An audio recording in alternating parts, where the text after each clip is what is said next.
Buckle up, folks, because today's courtroom drama is straight out of a wild relationship thriller you won't believe. We're diving into the case of Isaiah Newcomb and Marvisa Reece, a couple who've been tangled up for 12 long years, but it all kicked off with a massive deception that can make your head spin. Picture this: a 19-year-old guy meets what he thinks is a 17-year-old girl, but she's actually only 13.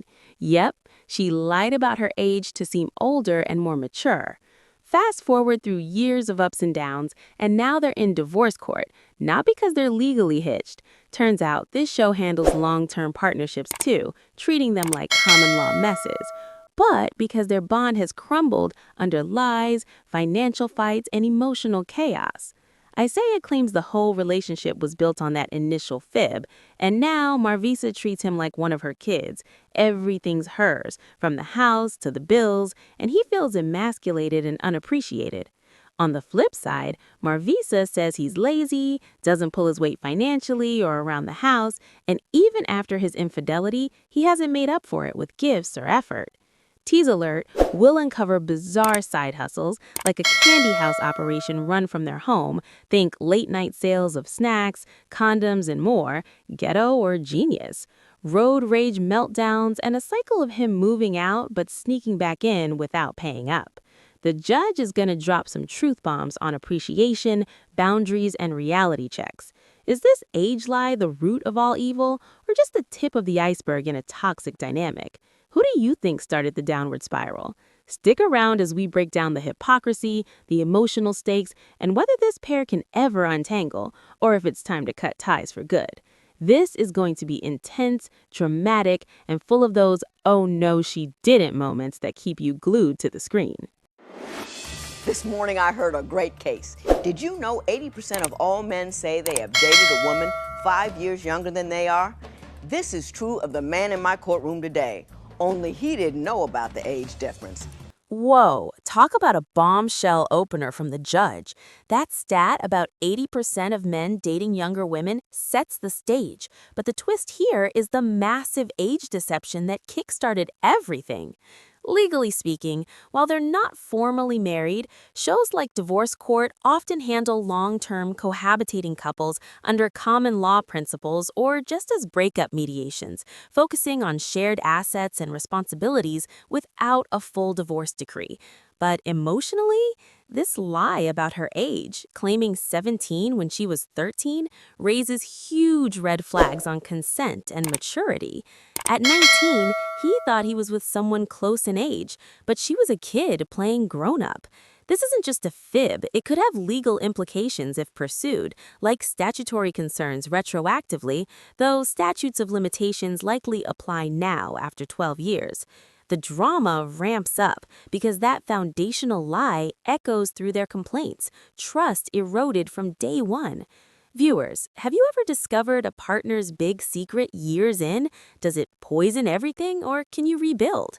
This sets up a juicy exploration of hypocrisy. She's calling him out, but her initial deceit might be the real villain.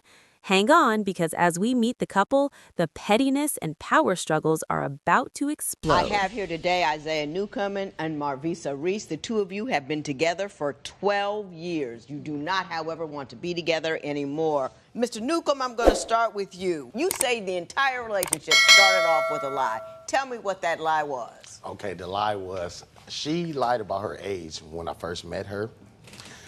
She was a whole lot younger than what she told me she was, and she always looked how she looks right here, like ever since I met her. How old did she tell you she was? She told me she was 17 years old. And how old was she? At the time, I was 19 years old. Uh-huh. She was 13 years old.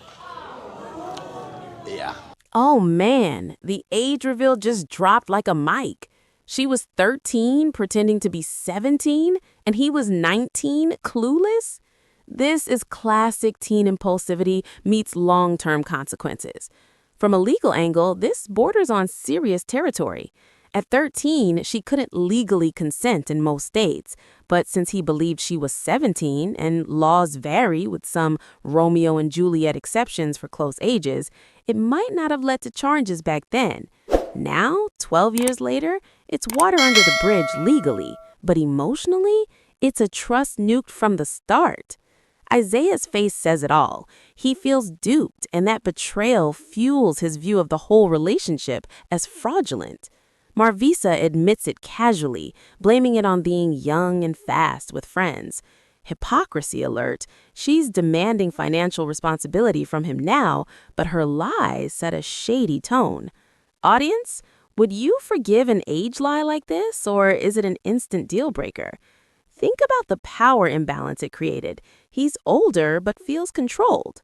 This transitions us into her response, where we'll see if she owns it or deflects. The drama's heating up. Next, we dive into why a 13-year-old would pull this stunt. Now, Mrs. Reece, why would you tell as a 13-year-old? Why would you tell a 19-year-old dude that you were 17? What were you seeking to do at 13? You know, I was just young, and there's just something me and my friends did, you know, all the time. Really? We was fast, whatever. You was fast, okay. That's what one of them fast women, all right. Right. Hey, listen, if you call it like you see it. Yeah. We was fast. Marvisa's casual admission is both hilarious and horrifying. At 13, mimicking older behavior with friends shows immaturity, but it highlights how peer pressure can lead to life-altering choices. Legally, this underscores why age of consent laws exist, to protect kids from their own rash decisions. No criminal intent here, but it plants seeds of dysfunction. The judge's witty, fast women quip lightens the mood, but Isaiah's reaction shows deep hurt. This lie isn't just ancient history, it's why he sees her as controlling now, like she's still playing games. Emotional stakes are high. 12 years, kids involved, and unresolved resentment. Question for you viewers. If you were Isaiah, could you move past this, or does it taint everything? And ladies, have you ever fudged your age to seem more appealing? This flows into his next complaint, how she treats him like a child, claiming ownership over everything. Watch for the hypocrisy as she demands more from him while dismissing his feelings. The energy's building. This couple's dynamic is a roller coaster of blame. You say that even though you're older than her, that Ms. Reece treats you like one of her children. Oh, yeah. Explain that to me. Most definitely. I say I am one of her children. In her eyes, everything is hers, my house, my lights, my water, my gas, my trash, my bedroom, my bed, my roof. Your eyes are mine. If I bought it, it's hers. Everything belongs to her. Oh, my God. Like, it doesn't matter what I do, it's hers. Ms. Reece, do you claim ownership to everything in your airspace? Not everything. Yes, look at her face. She's leaning back, face all up to the sky. Not everything, but yeah, something like that. Isaiah's rant about being treated like a child is gold. Everything's hers, from the house to his eyes? That's next-level possessiveness. In courtroom terms, since they're unmarried, asset division isn't automatic like in divorce. It'd require proving co-ownership or contributions, perhaps via palimony claims if one sues. But here, it's emotional warfare. He feels emasculated, buying things only for her to claim them. Marvisa's smug, not everything, but yeah, face says it all. Hypocrisy in full view, as she owns up half-heartedly. This highlights gender role flips. He's older but feels powerless. Drama peaks with her body language, leaning back, sky-gazing like she owns the court too. Viewers, does this sound like your ex? Who owns what in a long-term relationship without marriage papers? Would you tolerate this? This segues into her complaints about his finances. She wants more help, but is she appreciating what he does? The tension's thick. Next, we unpack if he works enough or just skimps on her. Well, does he work? Yeah. Does he make money? Yeah. Does he own anything? Sure.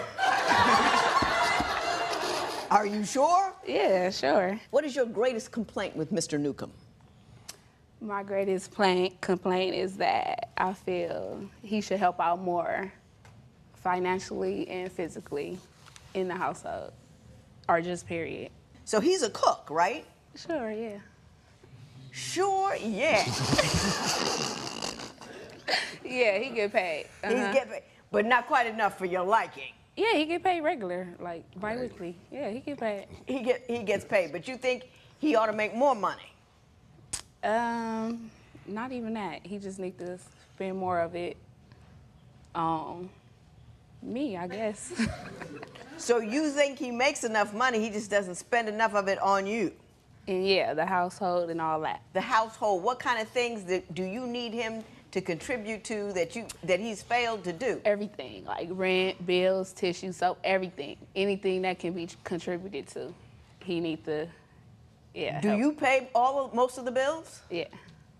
Is that true? Yes, it's true, but I have an explanation for that. Well, give it to me. At one point in time, I did help her out with everything. See, we split the bills down the middle, but like I was saying to you, everything is hers, and I felt like I can't do anything. If I come home from work and try to unwind, Well, like, I'm doing something wrong. who pays the light bill? I'm not quite sure what's going on at your She house. does. Who pays the light bill? She does. Who pays the cable bill? She does. Who pays for maybe the car note? I pay my own. We don't got no cars. We got separate cars. You don't Yeah. have. You have separate cars. we have separate Why cars. don't you contribute more to the home? I don't understand. Because at one point I was doing it and it wasn't appreciated. So I actually. So you just stopped? I moved. Right. I moved. I didn't just stop. I moved. He moved. I moved. You moved out. Yeah, because she was making me uncomfortable living there. Do you live there now? No. Oh, so you move elsewhere? Yeah. Okay. Do you think that he should continue paying bills at your house now that he has moved to somewhere else? You know what? Yeah, because it ain't even like he moved nowhere else. He's still there. This how he Because she do. wants me to be. No, this how he do. He'll move and then come back 2 days later, but be like, oh, I don't live here. I don't live here, so I don't gotta do that. I don't live here. You know, like he play it like that. So he hangs around in the house, but Yeah. every time you ask him to contribute, he say, well, I don't need to because I don't live here. Yeah, I live that's how he someplace do else. it. Like, he don't live here. You live here. You live What here. did she do to get you back in the house, other than Just be more appreciative of what I do. When I do things for her, when I am there for her, if I take her out, if I do something, she just kind of be like, that's what you're supposed to do. You're not supposed to. But at the same time, me as a man, my job is to tell her she's pretty every day. My job is to tell her I love her, make her feel good about herself. And as a man, she doesn't make me feel good about myself as a man. She make me feel like gum on the bottom of her shoe. Financial fireworks exploding here. Marvisa wants him chipping in on everything from rent to tissues, but admits he works as a cook and gets paid bi-weekly, yet it's not enough spent on her or the house. Isaiah counters he used to split bills 50-50, but stopped because of no appreciation, moving out but popping back in. Classic toxic cycle. He ghosts contributions, she lets him linger. Legally, without marriage, no automatic spousal support. Any claims would need proof of financial dependency or joint assets, like a quasi-contract suit. But the real juice is emotional. He feels like gum on her shoe, unmanly and undervalued, while she sees him as freeloading. Hypocrisy shines. She demands more, but her entitlement pushes him away. Question time. Guys, have you stopped contributing when feeling unappreciated? Ladies, would you expect bills paid by an ex who crashes sporadically? This mess transitions to her dismissing his discomfort. Watch how she gaslights him next. The immersion's intense. You can feel the frustration boiling. Now, Mrs. Reece, now, I'm looking at you over there, and I'm getting a little queasy. Oh, my You looking up in the sky, you grinning, you look like, maybe you're here, maybe you're not. Oh, my gosh. My question to you is, do you have any inkling of what this man is talking about when he says he doesn't feel like a man in his own home when he shared it with you? Yeah, I know he talking about, but no, that's far from the truth. He don't feel like that. Because if he did, he wouldn't keep coming back. Like, you don't feel like that. Like I said, I'm a kid. He not She as speaks for me. uncomfortable as he think he is. Like, He's not as uncomfortable as he thinks he is? He not as uncomfortable as he trying to make it seem. Like, He not that uncomfortable. He good. Mrs. Reece, you making me uncomfortable. I just met He good. He ain't uncomfortable. you. So folks would just come up to your door. Yep, Ding dong. I'd like some M&Ms and a condom. I got it. Marvisa's gaslighting is epic, dismissing Isaiah's emasculation as he's not that uncomfortable because he keeps returning. That's textbook denial, ignoring his emotional pain. The judge's "you're making me uncomfortable" quip nails the awkwardness, with her grinning and sky-gazing like it's no big deal. This highlights emotional abuse dynamics. He feels belittled, yet she flips it to his fault for staying. No legal ruling here, but in breakups, courts might consider such patterns for custody or support if kids are involved. Stakes are high with children in the mix. His gum on the shoe analogy tugs at the heart. Viewers, does returning to a toxic situation mean you're okay with it, or is it codependency? Would you call this out in your relationship? This bridges to her laziness accusations, where we'll see more blame shifting. Humor creeps in with the upcoming Candy House reveal. Get ready for a ghetto fabulous side hustle that had the house buzzing 24/7. The story's flowing into even wilder territory. Mrs. Reece, you say that Mr. Newcomb is lazy. Why don't you tell me some of the things that you believe he should be doing that he doesn't do? Well, I say he lazy because, like, basically he don't clean nothing. He just like to, sit down and watch TV. Like, wherever, if he ate something, he gonna leave it right there. If he take off his shoes, he gonna leave it right there. And it's gonna stay there until I come pick it up. Or Now, Mr. Newcomb, is that true? It's partially true, I admit. Now, as a guest in her home, which you claim you are, Yes. how is it you could leave so your stuff around the house like that and feel okay with it? Because for one, I did stay there at one point, so it does really feel like I'm still there, but I admit. So your mess is grandfathered in, even though you don't live there anymore. You can still make a mess there. I guess you could say that. I mean, I'm not, but I don't just intentionally do it. It's just sometimes I'll come home from work and I'll be tired, and where it comes off, it stays. Okay. I'm just being honest. Let me ask you this, Ms. Reece. Now, you say he's lazy. You say he doesn't spend enough money on the things around the house, which he doesn't because he just stopped paying. He went over to his, relative's house. So let me ask you this. He did try to be enterprising at one point and started a candy house. Why don't you tell me about the candy house and why it wasn't a successful enterprise? I mean, it wasn't so much that it wasn't successful, but I just, it was like kind of ghetto to me. Like, Now, do you know about the candy house? I didn't know either, so I asked somebody. So you tell me what a candy house is. I mean, you sell candy and food and whatever else, but it's like, I just didn't appreciate, like the business hours. It never stopped. It was just too much, and I just felt like now, that's Mr. not. Newcomb, you have to explain this to me because it took a couple people to convince me that this was actually a thing. Oh my God. Okay, we live in Vegas, and it's like extremely hot. Yes. Everybody knows it's hot in Vegas. Now, where we stayed, it was so far from the store. So I just came up with an idea like, well, maybe I should be the store. Make it convenient for people to come here instead of having to go all the way to the store. Now, like she said, I was open all hours of the night because I don't neglect any money. If it comes, I'm gonna get up and get it. But we got kids. Her main problem was I didn't give enough attention to her, but she had no issue with it when she was spending the money. No. When she wanted this or wanted that, oh, it wasn't a problem then. So Yeah, it folks was. would just come up to your door. Yep. Ding dong. I'd like some M&Ms and a condom, and you would be able to Right. supply them with their general merchandising needs. I got it. Mind If you, they we got need it, I kids got it. in the house. Yeah, that is a little ghetto, I gotta say. Hey, I was looking to provide. I didn't have employment, so. Yeah, I hear you. You say that when you do things that you don't get credit for them. Can you tell me some of the things that you do that she doesn't give you credit for? I contribute to things that my children need, like if they need clothes, shoes, or something to that point, or like, say for instance, if I just say, come on, babe, let's go out to eat this morning, If the shoe was on the other foot, she would tell me I owe her back if she takes me out to eat. I don't care if it's the Jack in the Box for a $5 meal. Oh, I want my $5 back when you get paid. But I can take her to Denny's, to anywhere, and it's just, that's what I'm supposed to do. Like, that's not Do you fair. make him pay you back if you take him out to fast food? I sure do. You know why? Because I pay the bulk of the bill, so I don't have money like that. I mean, I could if I wanted to, but I don't want to. That's Right. your trip. That's your idea. That's what you doing.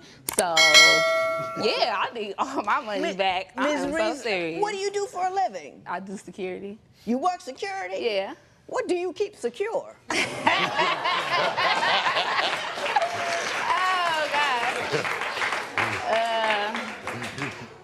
Just like, I guess, merchandise. Merchandise. You could say. All right. We got the merchandise and we got security. All right. The Candy House saga is pure comedy gold mixed with chaos. Isaiah turning their Vegas home into a 24/7 convenience store for snacks, condoms, and more, all because stores were far and it was hot. Genius hustle when unemployed, but Marvisa calls it ghetto with kids around and nonstop customers.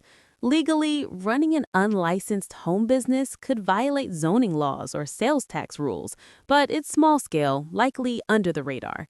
Emotional hit? He provided, but she spent the cash happily, then complained about attention loss. Now his uncredited efforts, like buying kid stuff or treating her out, get hit with payback demands, even for $5 fast food, while she pays most bills as security guard. Hypocrisy overload. She wants reimbursement because she covers bulk costs, but dismisses his contributions. Viewers, is a home hustle like this resourceful or reckless? Would you demand payback for treats in a partnership? This leads into anger issues, her constant mad mode, and road rage. The reveals keep coming. Stay tuned for more fiery exchanges. Mr. Newcomb, you say that Miss Reece is in need of anger management. Why don't you tell me why you believe that? Okay, I think this will be easy. She wakes up mad. She goes to sleep mad. I mean, she'll literally wake up like, Oh, my God. what is this? There it is right there. Oh, my God. What are y'all doing? Y'all running around making noise. Look at this. Oh, my God. Go to bed, sleep. Everything's just, I told her she's a walking attitude. She's like a walking attitude robot, just always mad. Like, what are you so mad at? What happened to you in your sleep? What is the most ridiculous thing she got angry about? In the car, driving. Oh my God, everybody, it's like she's the president. Move out of my way. Move. You see me coming through? Oh my God, people cannot drive. I can't take this. This is getting on my nerves. And I'll be sitting next to her like, you realize I'm the only person who hears you, right? Oh my Like, gosh. stick your head out the window if you want him to hear what you're saying. Let him know I'm talking to you. Like, it is. Do you get enraged in your sleep so you wake up angry? I don't get enraged, but yeah, I don't like being woken up. Like, So the process of waking up itself no, angers you. somebody waking me up when I ain't woke yet. Now, if I'm woke, if I'm woke, then cool. If I'm just laying in the bed, whatever, all right, good. I'm up. But if I'm still asleep, I'm still dreaming, don't wake me up out of my sleep because I'll get cranky when I have a lack of sleep. That anybody should. So Does he do that frequently? Does he wake you up? Yes, it's either him or the kids. Yeah, they Well, now always the wake me up. kids. I mean, it's what kids You know do. what? It's always the Still, kids. Yeah, daddy could be sitting up doing whatever. I could be asleep. They gonna walk past him and wake me up. Like, Yeah. seriously? But he in there. Why you ain't keeping them? You know I'm asleep. So 'Cause why that's you what can't keep children them do. from, handle what they need done? Like, look, I don't like being woke up. Period. I don't like it. So. Anger management alert. Isaiah paints Marvisa as a walking attitude robot, mad from wake up to bedtime, with hilarious road rage imitations like she's the president demanding the road clears. Her defense? She hates being woken, blaming kids or him, getting cranky from lack of sleep. This is relatable parenting frustration, but amplified to constant fury. No legal angle directly, but in custody disputes, uncontrolled anger could factor into best interest evaluations. Emotional weight. He feels walked on while she deflects to normal reactions. Contradiction. She blames him for not handling kids, yet earlier claims everything is hers. Viewers, is morning crankiness a deal breaker or just human? Have you dealt with a partner's road rage? This sets up her gift demands post-infidelity. Watch how she expects over and beyond makeups, but he says she shows no appreciation. The hypocrisy train keeps rolling. This couple's at a boiling point. Don't wake me up. Let me ask you this, Ms. Reece. You say that your husband doesn't shower you with the kind of gifts you believe you ought to receive. Can you explain to me what you think you deserve and how he's come up short in that department? I mean, like, okay, we done been through some stuff, some infidelities, whatever, so he's supposed to be making up. So I feel like he needs to go over and beyond a little bit, you know, to make up. And at first, it was good. Like, he was, you know, he was doing little things to make up. Now he back comfortable.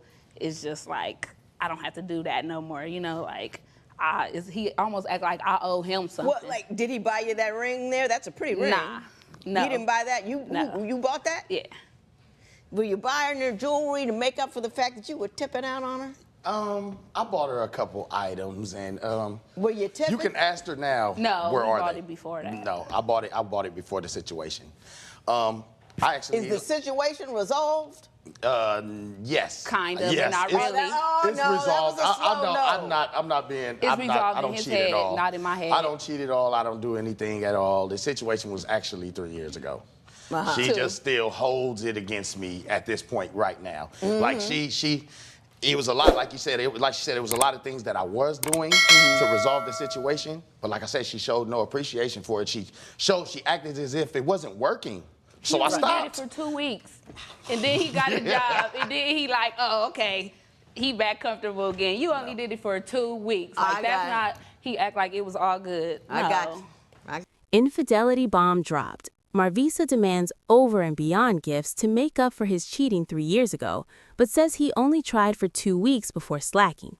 Isaiah admits the affair but claims it's resolved. No more tipping out, and he stopped efforts due to her lack of appreciation. That ring? She bought it herself. This exposes deep resentment. She holds grudges, he feels unvalued. Legally, infidelity doesn't directly affect unmarried splits unless tied to assets or kids, but it could influence informal settlements. Emotional stakes skyrocket, trust shattered again after the age lie. Hypocrisy, she wants makeups but dismisses his attempts. Viewers, how long should someone make up for cheating? Would you demand gifts, or is emotional repair enough? This leads to the judge's final advice, wrapping the chaos. The endgame's here. Let's see her reality check. What do you want from me or him?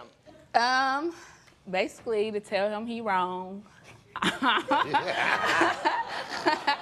All right, give us both some advice, and then Now, what do you want me to tell him he's wrong about? about everything that I feel.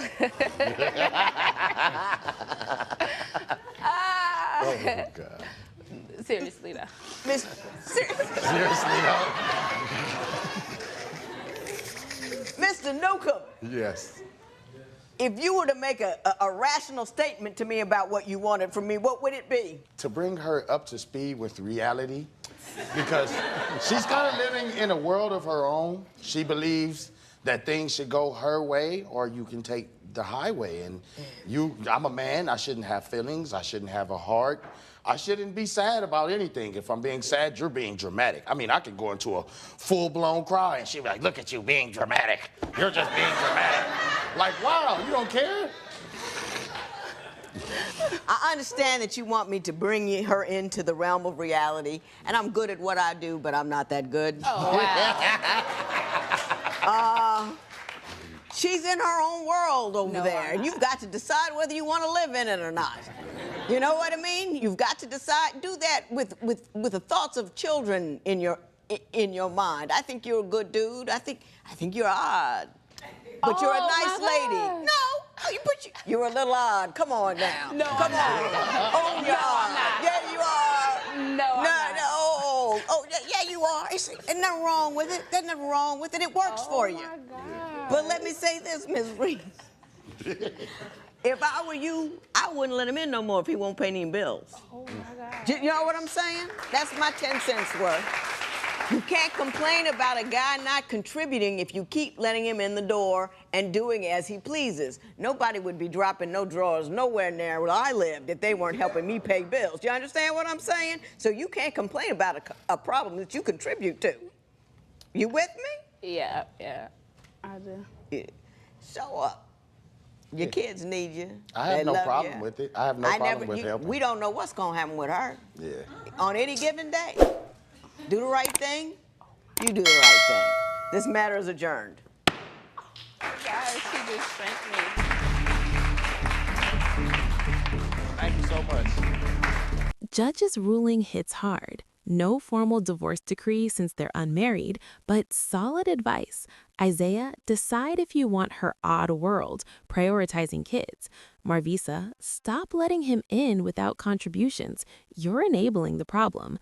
No financial orders, but it underscores that in cohabitation breakups, courts might divide assets based on contributions if litigated, though here it's mediation style. Key takeaways: foundational lies erode trust, lack of appreciation kills effort, and boundaries are crucial. Broader implications: relationships need mutual respect or they devolve into blame games like this. Emotional wrap: Isaiah seems genuine but stuck, Marvisa in denial. Viewers, agree with the judge? This morning I heard a great case. Did you know 80% of all men say they have dated a woman 5 years younger than they are?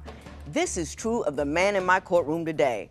Only he didn't know about the age difference. Wrapping this wild ride professionally, the case of Isaiah and Marvisa showcases a 12-year partnership poisoned by an initial age lie, financial disputes, unappreciation, anger, and infidelity fallout. No legal marriage meant no traditional divorce, but the judge's mediation emphasized reality checks. Marvisa must enforce boundaries to avoid enabling freeloading, while Isaiah needs to step up consistently for the kids or walk away. Rulings: no monetary awards, just advice on mutual respect and self-accountability. Broader lessons: deception at the start often dooms dynamics.